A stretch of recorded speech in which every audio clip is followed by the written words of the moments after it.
Hello guys, welcome back to our channel endless vibes. So இன்னைக்கு நம்ம பார்க்குறது போகிற டாபிக் வந்துட்டு முற்றிலும் வித்தியாசமானதுங்க. இது வரைக்கும் நம்ம ஒரு மிஸ்ட்ரி கேஸ் அப்படின்றத கவர் பண்ணதே கிடையாது. அப்படி ஒரு டாப்பிக்கே நம்ம கவர் பண்ணது கிடையாது. ஆனால் இன்னைக்கு பார்க்க போகிறது அந்த டாபிக் தான். இன்னைக்கு நம்ம பார்க்க போகிறது ஒரு மிஸ்ட்ரி கேஸ்ங்க. அண்ட் இந்த சம்பவம் கிட்டத்தட்ட 75 வருஷம் முன்னாடி யூஎஸ்ல நடந்த சம்பவம். யூஎஸ்ல வாழ்ந்துட்டு இருந்த சாடர் ஃபேமிலிக்கு நடந்த ஒரு நிகழ்வை பற்றி தான் நம்ம இந்த கதையில் பார்க்க போகிறோம். ஸோ இந்த கதை வந்துட்டு ரொம்ப பெருசாக இருக்கனால இதை பார்ட் 1 பார்ட் 2 நாங்கள் டிவைட் பண்ணியிருக்கோம். மேபி பார்ட் 3 கூட டிவைட் பண்ண வாய்ப்பு இருக்குது. ஆனால் இப்போ நம்ம பார்க்க போகிறது பார்ட் 1. அடுத்து பார்ட் 2 இந்த வீடியோ முடிஞ்சதுக்கு அப்புறமா வரப்போகுது guys. So this is the unsolved 75-year mystery of the Sodder family, presented to you by Endless Vibe. Okay, so first இந்த சாடர் ஃபேமிலினா என்ன அப்படின்றத நம்ம தெரிஞ்சுக்கலாம். ஸோ சாடர் ஃபேமிலியில கிட்டத்தட்ட 11 பேர் இருக்காங்க. அதுல 9 குழந்தைங்க, அதாவது 9 children, அண்ட் அவங்களுக்கு ஒரு அம்மா ஒரு அப்பா. ஸோ இந்த 11 பேர்ல ஃபர்ஸ்ட் அப்பாவை பத்தி தெரிஞ்சுக்கலாம். இந்த அப்பாவோட பேரு ஜார்ஜ் சாடர். இவர் 1895 வருஷம் தான் இவர் பிறந்திருக்காரு. அண்ட் இவர் பிறந்த நாடு என்னன்னா இட்டாலி. அங்க பிறந்துட்டு 1913 அப்ப இவர் ஒரு கோல் மைனரா ஒர்க் பண்ணும் அப்படின்னு சொல்லிட்டு யூஎஸ்க்கு வந்திருக்காரு. ஏன் வந்திருக்காருன்னா யூஎஸ்ல வந்து நல்லா சம்பாதிக்கணும்ட்டு. அண்ட் அவரோட ஒய்ஃப் ஜெனி சாடர், அதாவது இந்த 9 குழந்தைங்களோட அம்மாவை பத்தி சொல்லணும்னா அவங்களுமே இட்டாலியில பிறந்தவங்க தான். அவங்களும் யூஎஸ்க்கு ஒரு மைக்ரண்டா வந்திருக்காங்க.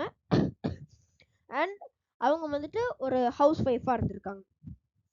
ஸோ அடுத்ததா இவங்களோட 9 குழந்தைங்களை பத்தி பார்க்கலாம். ஓகே, ஸோ இந்த 9 குழந்தைங்களோட பேரை இப்போ நான் சொல்றேன். First Maurice, Martha, Louise, Jenny, Betty, John, Polly, Sylvia and Pauline. இவங்க எல்லாரும் தான் ஜார்ஜ் சாடர் அப்புறம் ஜெனி சாடர் உடைய பசங்க.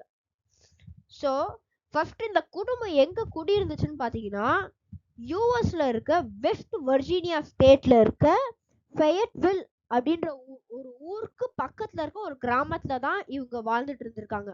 ஓகேவா? ஸோ இவங்களோட குடும்பத்தை பத்தி சொல்லணும்னா இவங்களுக்கு பெருசா வருமானம்ன்றது இல்லை. இதுக்கான முக்கியமான காரணம்னா அந்த நேரம், அதாவது 1945 அப்ப அந்த நேரம் தான் வேர்ல்டு வார், உலக போர் 2 முடிவுக்கு வந்துச்சு. அதனால அந்த நேரம் பண பிரச்சனை எல்லா குடும்பத்திலயும் இருந்துச்சு, எல்லா நாட்டிலயும் இருந்துச்சு, எல்லா ஊர்லயும் இருந்துச்சு. அதே மாதிரிதான் இவங்களும் பண பிரச்சனையில அப்ப கொஞ்சம் கஷ்டப்பட்டு இருந்தாங்க. இருந்தாலும் ஒரு டீசென்டான ஃபேமிலியா அவங்க திகழ்ந்தாங்க. ஸோ இப்படிப்பட்ட ஒரு குடும்பத்துக்கு கிறிஸ்மஸ் ஈவ் 1945, அதாவது 1945ல கிறிஸ்மஸ் அன்னைக்கு, கிறிஸ்மஸ்க்கு ஒரு நாள் முன்னாடி நடந்த ஒரு மர்மமான நிகழ்வை பத்தி தான் நம்ம இன்னைக்கு பார்க்க போறோம். ஸோ இந்த சாடர் ஃபேமிலி வந்துட்டு யூஎஸ் அப்படின்ற ஒரு நாடு எடுத்துக்கிட்டீங்கன்னா அங்கே நிறைய கிறிஸ்டியன்ஸ் இருப்பாங்க. ஸோ நிறைய பேர் கிறிஸ்மஸ் செலிப்ரேட் பண்ணுவாங்க. அதே மாதிரி தான் இந்த சாடர் ஃபேமிலியுமே கிறிஸ்மஸ்க்கு ஒரு நாள் முன்னாடி எல்லா ப்ரிப்பரேஷன் அது எல்லாத்தையும் அலங்காரம் எல்லாம் பண்ணிட்டு இருந்திருக்காங்க. ஸோ இந்த நேரத்துல மேரியன் அப்படின்ற ஒரு 19 வயசு பொண்ணு, அதாவது இவங்க சாடர் ஃபேமிலியில இருக்க மூத்த மகள், இவங்க ஒரு ரீட்டைல் கடையில வேலை பார்த்துட்டு இருக்காங்க. ஸோ அவங்களும் அங்க வேலை பார்க்குறாங்க. அவங்களுக்கும் வேலை முடிஞ்சதுக்கம்மா திருப்பி வீட்டுக்கு வரும்போது அவங்களோட 3 சிஸ்டர்ஸ், யங்கர் சிஸ்டர்ஸ், அவங்க 3 பேருக்கு ஒரு கிஃப்ட் நிறைய டாய்ஸ் கொண்டு வந்திருக்காங்க. ஸோ அந்த 3 யங்கர் சிஸ்டர் பேர் என்னன்னா ஜெனி, அப்புறம் பெட்டி, அப்புறம் இன்னொரு சிஸ்டர் இருக்காங்க, அவங்க பேர் வந்துட்டு இங்க கொடுக்கலங்க. ஸோ இந்த 3 பேருக்குமே நிறைய டாய்ஸ் கொண்டு வந்திருக்காங்க. அது எல்லாத்தையும் gift மாதிரி wrap பண்ணி நிறைய டாய்ஸ் கொடுக்குறாங்க. இது எல்லாத்தையும் பார்த்தா அந்த யங்கர் சிஸ்டர்ஸ், அந்த சின்ன தங்கச்சி எல்லாருக்குமே அவ்வளோ ஒரு சந்தோஷம். அதனால அதை வச்சு விளையாடலான்னு முடிவு பண்ணிட்டு நேரா அவங்க அம்மா ஜெனிஸ் ஆர்டர் கிட்ட போயிட்டு கேக்குறாங்க, அம்மா அம்மா இன்னைக்கு நாங்க புதுசா கிஃப்ட்லாம் வாங்கிட்டு வந்திருக்கோம். அதனால ராத்திரி நம்ம யூஸ்வலா சீக்கிரமா தூங்குவோம் இல்லையா, கொஞ்சம் லேட்டா இன்னைக்கு ஒரு நாள் மட்டும் தூங்கிக்கிறோம், இன்னைக்கு ஒரு நாள் மட்டும் லேட்டா தூங்குறதுக்கு அனுமதி கொடுங்க அப்படின்ட்டு கேட்டிருக்காங்க.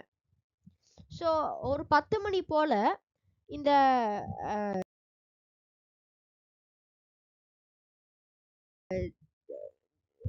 ஜெனிஸ் ஆர்டர் இருக்காங்க பாத்தீங்களா, அதாவது இந்த 9 பசங்களோட அம்மா இருக்காங்க பாத்தீங்களா, அவங்களும் 10 மணி போல சரி நீங்க வந்துட்டு கொஞ்சம் லேட்டாவே படுக்க போய்க்கோங்க அப்படின்ட்டு அவங்களும் உத்தரவாதம் கொடுத்துட்டாங்க.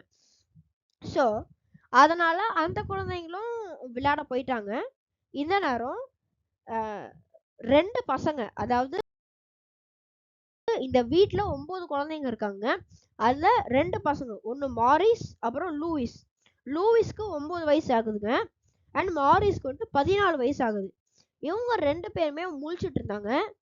தூங்கலான்னு போகும்போது அவங்களுக்கு ஒரு நினப்பு வருது. அதாவது அவங்க வீட்ல இருந்த மாடுகளுக்கும் கோழிகளுக்கும் அவங்க சாப்பாடே கொடுக்கல. அத அவங்க மறந்துட்டாங்க. ஞாபகம் வந்தோடனே சரி அது பண்ணிடலான்னு அவங்க போயிட்டாங்க.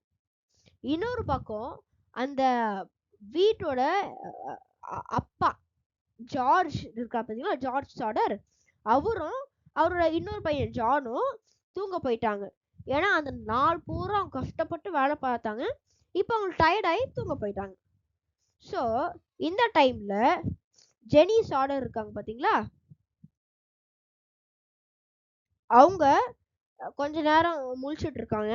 அதுக்கப்புறம் அந்த சில்வியா அப்படின்ற ஒரு சின்ன பொண்ணு எடுத்துட்டு அவங்க 2 பேரும் சேர்ந்து தூங்க போறாங்க. இப்ப எல்லாரும் அசந்து தூங்கிட்டு இருக்காங்க.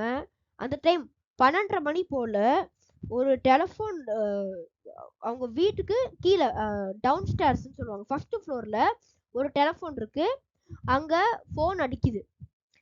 ஸோ இந்த ஜெனிக்கு வந்துட்டு இந்த ஃபோன் கேட்டவுடனே முழிப்பு வந்துடுது. அவங்க வந்துட்டு செகண்ட் ஃப்ளோர்ல இருக்காங்க, அங்க செகண்ட் ஃப்ளோர்ல தூங்கிட்டு இருக்காங்க. அவங்களுக்கு இந்த ஃபோன் சத்தம் கேட்டவுடனே என்னடா இது இந்த நேரத்துல போய் யாரா ஃபோன் அடிக்கிறான் அப்படின்னு குழப்பம் இருக்கு. இருந்தாலும் இப்போ ஃபோன் அடிக்குது இல்லையா, போய் யாருன்னு கேட்கணும். அப்படி கேட்க கீழே மெல்ல மெல்ல மெல்ல மெல்ல போறாங்க.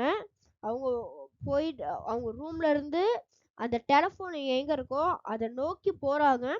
போயிட்டு அந்த ஃபோன் கால் எடுத்து அட்டன் பண்றாங்க. அண்ட் அவங்க அட்டன் பண்ணது தான் ஒரு மிகப்பெரிய மிஸ்ட்ரிக்கு காரணமாக அமைய போகுது. ஸோ அதுக்கு அடுத்து என்ன நடந்தது அப்படின்றத நம்ம அடுத்த ஒரு வீடியோல பார்க்கலாம். அண்ட் இந்த வீடியோ பார்த்த எல்லாருக்குமே ஒரு தேங்க்யூ சொல்றாங்க. ஏன்னா இந்த அளவுக்கு ஒரு எஃபர்ட் கொடுத்து நாங்கள் ஒரு வீடியோ பண்ணதில்லை. ஸோ நீங்கள் இந்த வீடியோ பார்த்துட்டீங்கன்னா thank you, your support means lot to us. அதனால ஒரு லைக் இல்லை ஒரு ஷேர் பண்ணுங்க, ஒரு கமெண்ட் கொடுங்க, அது எங்களுக்கு அடுத்த லெவல் பூஸ்ட் ஒன்று கொடுக்கும்.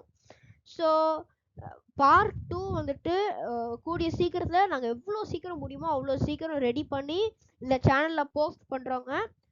Till then, stay tuned. Bye bye.